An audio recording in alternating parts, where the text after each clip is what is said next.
নমস্কাৰ টাইমলৈ স্বাগতম আৰু লৈ আহিছো এটা গুৰুত্বপূৰ্ণ খবৰ গোৱালপাৰাত পুনৰ চলিব সৰ্ববৃহৎ উচ্ছেদ অভিযান এবাৰ পাইকান বিলৰ পিছত এবাৰ ৰাক্ষসখিনি পাহাৰত চলাব প্ৰশাসনৰ বুলডোজাৰ ইতিমধ্যে সাজু হৈছে প্ৰশাসন আৰু প্ৰশাসনে জৰীপ কৰা পৰিলক্ষিত হৈছে আৰু প্ৰশাসনৰ তৎপৰতা দেখি হাজাৰ হাজাৰ উচ্ছেদিতৰ হাহাকাৰ লগা পৰিলক্ষিত হৈছে আৰু এই সন্দৰ্ভত লৈ আহিছো সবিশেষ জনাই আছো টাইমে বিগ ব্ৰেকিং গোৱালপাৰাত পুনৰ চলিব সৰ্ববৃহৎ উচ্ছেদ অভিযান ইতিমধ্যে সাজু হৈছে প্ৰশাসনে ইতিমধ্যে তৎপৰতা হৈছে আৰু পাইকানৰ পিছত এইবাৰ ৰাক্ষসখিনি চলিব সৰ্ববৃহৎ উচ্ছেদ অভিযান ইতিমধ্যে সাজু হৈছে প্ৰশাসন এফালৰ পৰা সকলো বেদখলকাৰীক কৰা হ'ব উচ্ছেদ ডাঙৰ খবৰ আহি পৰিছে এফালৰ পৰা সকলো বেদখলকাৰীক উচ্ছেদ কৰা হ'ব আৰু ইতিমধ্যে প্ৰশাসনে আৰম্ভ কৰিলে জৰীপ প্ৰশাসন সাজু হৈছে সকলো কাম কাজ প্ৰশাসনে সম্পন্ন কৰিছে প্ৰশাসনৰ তৎপৰতা দেখি এতিয়া আতংকত ভুগিছে বেদখলকাৰী হাহাকাৰ লাগিছে বেদখলকাৰী আৰু শ আৰক্ষী বিষয়া লগত লৈ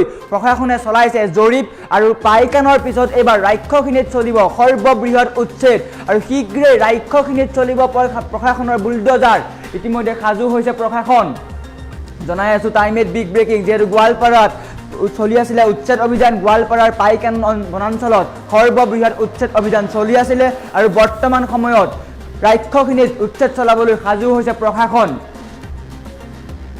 গোৱালপাৰাৰ সৰ্ববৃহৎ উচ্ছেদ অভিযানৰ পিছতে মাজতেই আহিছে ডাঙৰ খবৰ পাইকানৰ পিছত এবাৰ ৰাক্ষসখিনিত চলিব বুলডোজাৰ ইতিমধ্যে প্ৰশাসনে সাজু কৰিছে সকলো প্ৰস্তুতি জৰীপ কৰা আৰম্ভ হৈছে দেখিবলৈ পাইছে আৰম্ভ হৈছে জৰীপ সকলো অবৈধ বেদখলকাৰীৰ বাসগৃহত প্ৰশাসনে চলাব বুলডোজাৰ আৰু প্ৰশাসনৰ এই তৎপৰতা দেখি হাহাকাৰ লাগিছে উচ্ছেদিতৰ শংকাত ভুগিছে উচ্ছেদিত কি হ'ব ক'ত যাব ডাঙৰ খবৰ আহি পৰিছে গোৱালপাৰাত পুনৰ হ'ব সৰ্ববৃহৎ উচ্ছেদ অভিযান ইতিমধ্যে সকলো প্ৰস্তুতি সম্পন্ন হৈছে আৰু শীঘ্ৰেই পাইকানৰ পিছত ৰাক্ষসখিনিত চলিব উচ্ছেদ অভিযান ডাঙৰ খবৰ আহি পৰিছে জনাই আছো ডাঙৰ খবৰ এবাৰ গোৱালপাৰাৰ পাইকানৰ পিছত ৰাক্ষসখিনিত চলিব বুলডোজাৰ ইতিমধ্যে সকলো প্ৰস্তুতি সম্পন্ন হৈছে প্ৰশাসনে জৰীপ আৰম্ভ কৰিছে আৰু হাজাৰ হাজাৰ প্ৰশাসন সাজু হৈছে হাজাৰ হাজাৰ আৰক্ষী বিষয়াক লগত লৈ প্ৰশাসনে চলাব বুলডোজাৰ শেহতীয়াকৈ গোৱালপাৰাৰ পাইকান বনাঞ্চলত সৰ্ববৃহৎ উচ্ছেদ অভিযান চলিছিলে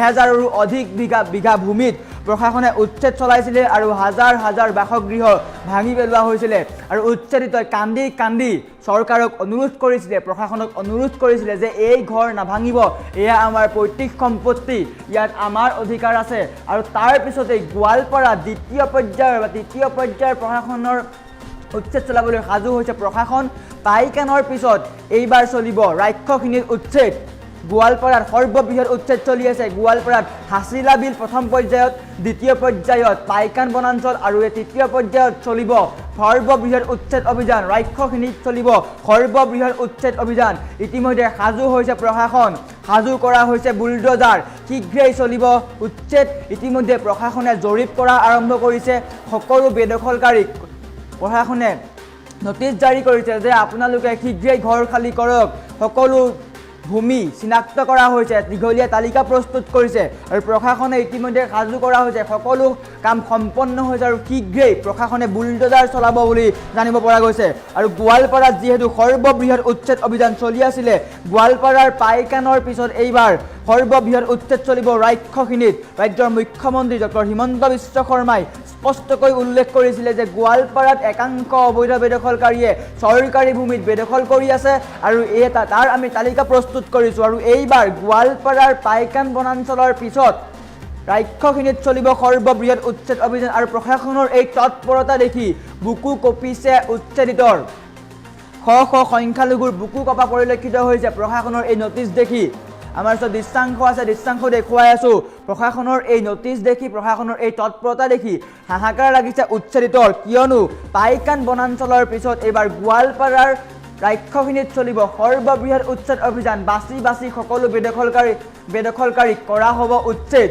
গোৱালপাৰাত পুনৰ চলিব সৰ্ববৃহৎ উচ্ছেদ অভিযান আমাৰ ওচৰত মন্তব্য আছে পোনপ্ৰথমে মন্তব্য দেখুৱাই লোৱাৰ চেষ্টা কৰিছোঁ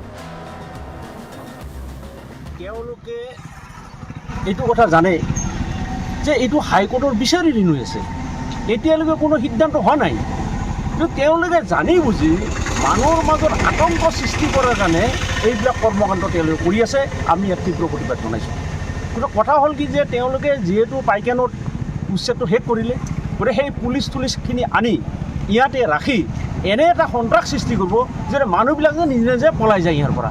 এইটো হৈছে তাৰ মূল কথাটো। গতিকে ইয়াৰ বিৰুদ্ধে আমি প্ৰতিবাদ কৰিম। অহা 15 জুলাই আমি DC অফিচৰ সন্মুখত 2 ঘণ্টীয়া আমি এটা অৱস্থান ধৰ্ম কৰিম, য'ত আমাৰ সৰ্বকৰে MLA মনোৰঞ্জন তালুকদাৰ আহিব, আমাৰ CPM state secretary Suprakash Talukdar আহিব। শান্তিপূৰ্ণভাৱে এই যে অন্যায় অগণতান্ত্ৰিক অমানৱিক বৰ্বৰভাৱে যে উচ্ছেদ কৰিছে তাৰ বিৰুদ্ধে আমি প্ৰতিবাদ কৰিম। আমি ৰাইজক আহ্বান কৰিছোঁ যে আমি শান্তিপূৰ্ণভাৱে আমি গুচিম।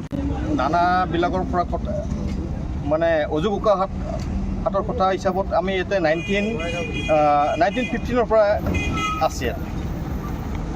তাৰমানে যিহেতু আমাৰ ককাহঁতে হেৰিয়ে কাম কৰিছিল, আপোনাৰ ৰাজাৰ হৈও কাম কৰিছিলে টেক্স কালেকশ্যন। আৰু আগত যিকেইটা পুৰাণা 1915, 30 এনেকৈ খাজনা ৰচিদবিলাক আমি দেখা পাইছিলোঁ। এতিয়া আমাৰ লগত নাই, আৰু তাহাঁতৰ যেতিয়া ঘৰ ফুৰা গ'ল তেতিয়া চবকেইটা গেছে আৰু কি। আমি ইয়াতে মোটামুটি 400-500 বছৰৰ পৰা আমি গাৰো মানুহবিলাক ইয়াতে আছে।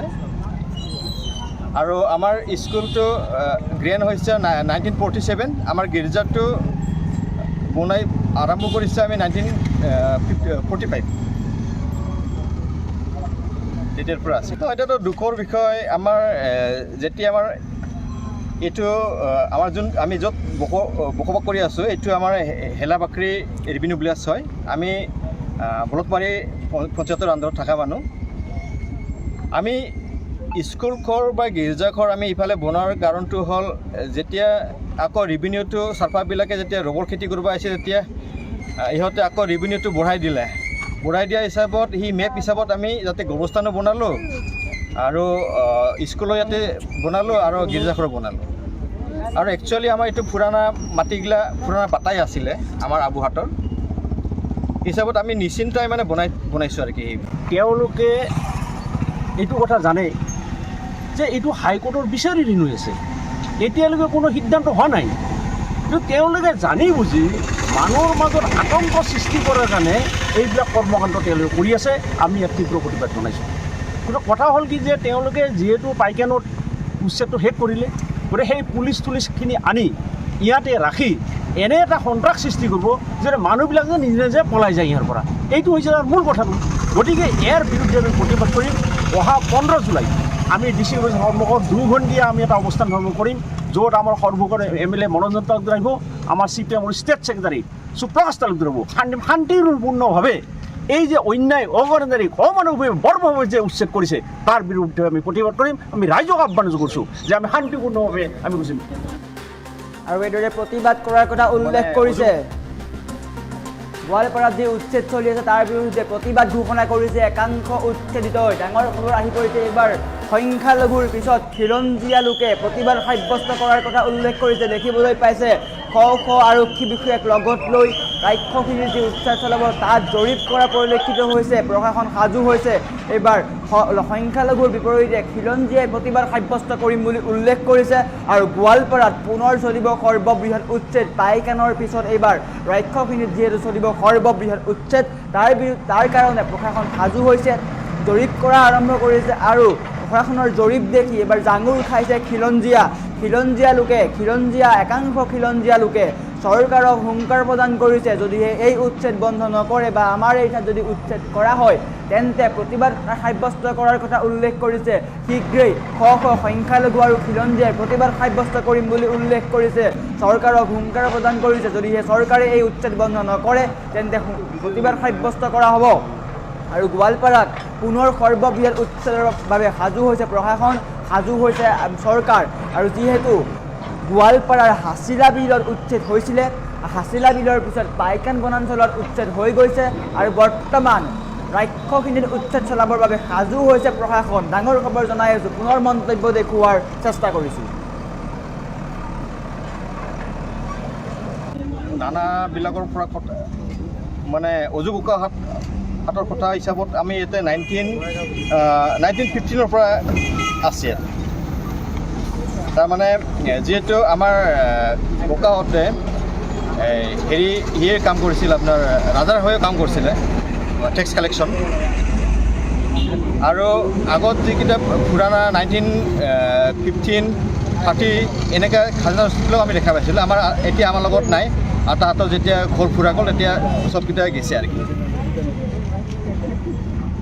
আমি ইয়াতে মোটামুটি 400-500 বছৰৰ পৰা আমি গাৰো মানুহবিলাক ইয়াতে আছে, আৰু আমাৰ স্কুলটো গ্ৰেণ্ড হৈছে 1947। আমাৰ গীৰ্জাটো বনাই আৰম্ভ কৰিছে আমি 1945 তেতিয়াৰ পৰা আছে। তো এতিয়াতো দুখৰ বিষয় আমাৰ যেতিয়া আমাৰ এইটো আমাৰ আমি য'ত বসবাস কৰি আছোঁ এইটো আমাৰ হেলাবাকৰি ৰেভিনিউ ভিলেজ হয়। আমি বলকমাৰী পঞ্চায়তৰ আণ্ডাৰত থকা মানুহ। আমি স্কুলঘৰ বা গীৰ্জাঘৰ আমি ইফালে বনোৱাৰ কাৰণটো হ'ল যেতিয়া আকৌ ৰেভিনিউটো চাৰ্ফাৰবিলাকে যেতিয়া ৰবৰ খেতি কৰিব আহিছে তেতিয়া ইহঁতে আকৌ ৰেভিনিউটো বঢ়াই দিয়া হিচাপত মেপ হিচাপত আমি যাতে গোবৰস্থানো বনালোঁ, আৰু